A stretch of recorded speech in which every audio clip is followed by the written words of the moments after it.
सुप्रभात देवियों और सज्जनों, मैं कर्नल सोफिया कुरैशी और मेरे साथ विंग कमांडर व्योमिका सिंह आज आपको 6 से 7 मई 2025 की रात 1:05 से 1:30 बजे के बीच भारतीय सशस्त्र बलों द्वारा अंजाम दिए गए ऑपरेशन सिंदूर के बारे में जानकारी देंगे।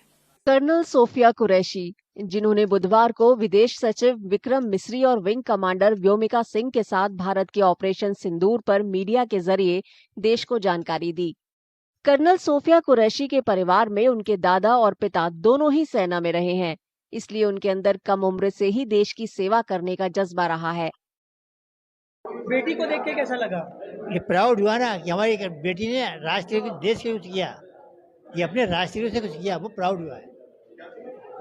बचपन से वो किस तरह के उनका नेचर था? उनको आर्मी में जाने की कितना वो क्या था कि हम लोग सभी पूरा फैमिली आर्मी में थी, तो वो एक पैतृक गुण आ गया उसके अंदर, क्योंकि हम लोग सब आर्मी में भी बार फील्ड में रहा हूँ। ब्रीफिंग के दौरान कर्नल सोफिया और विंग कमांडर व्योमिका सिंह ने 6 और 7 मई की रात को आतंकियों के टारगेट किए गए ठिकानों के नाम और उन ठिकानों के आतंकी कनेक्शंस के बारे में बताया। सिग्नल कोर की अधिकारी सोफिया कुरैशी ने हिंदी में बात की, जबकि भारतीय वायुसेना की helicopter pilot wing commander Vyomika Singh ने अंग्रेजी में मीडिया को जानकारी दी।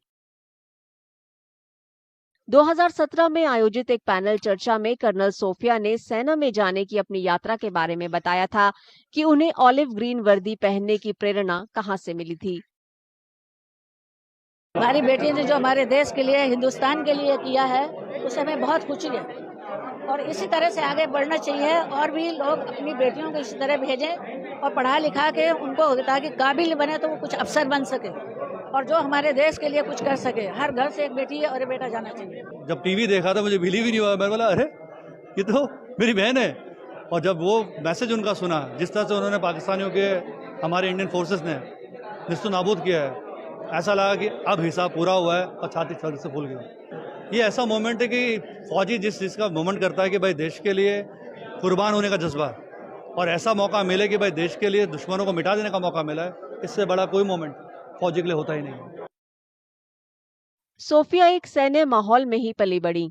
उनकी परवरिश देश सेवा के जज्बे के साथ ही हुई। जब वो छोटी थी तो उनकी दादी जो है कहानी सुनाती थी। हम लोग कि भाई दादा तुम्हारे आर्मी में थे, इसमें क्या होता है, कैसे क्या होता है, सब बताती थी। जब छोटी थी वो तो दोनों बहनें लेकर रिवाल्वर खेलती थी, लो ठाए ठाए मार दिया, मैं तो लो मर गई, और ऐसे खेलती थी। फिर जब वो बड़ी हो गई, पढ़ाई लिखाई किया उसने, करने के बाद में देखा कि लेडीज की भर्ती हो रही, तो पीएचडी छोड़ने के बाद 1 साल बाकी था उसका, तो छोड़कर उसमें आर्मी जाने के लिए बोला, हमने इजाजत दे दी।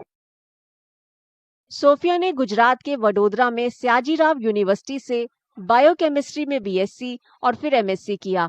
क्योंकि वो प्रोफेसर बनना चाहती थी, इस बीच उनका चयन शॉर्ट सर्विस कमीशन के माध्यम से भारतीय सेना में हो गया। उस समय कारगिल युद्ध चल रहा था। यूनिवर्सिटी में उनके पूर्व क्लासमेट ने बताया कि उनके साथ बिताए समय के दौरान सोफिया कैसी थीं। साइंस फैकल्टी में हम साथ में 1995 से 97 की बैच में बायोकेमिस्ट्री डिपार्टमेंट में रहे हैं, और तभी उनका स्वभाव एकदम मिलनसार था और एकदम डाउन टू अर्थ थी। तभी हमको ज़रा भी ऐसा महसूस नहीं हुआ कि वो आर्मी ज्वाइन करेगी। आज आर्मी ज्वाइन करके कितना गर्व फील करें? वो जैसे ही आर्मी ज्वाइन की, उसने आर्मी को ज्वाइन किया, तभी से हमको लगा था कि ये कुछ ना कुछ बड़ा काम करेगी देश के लिए।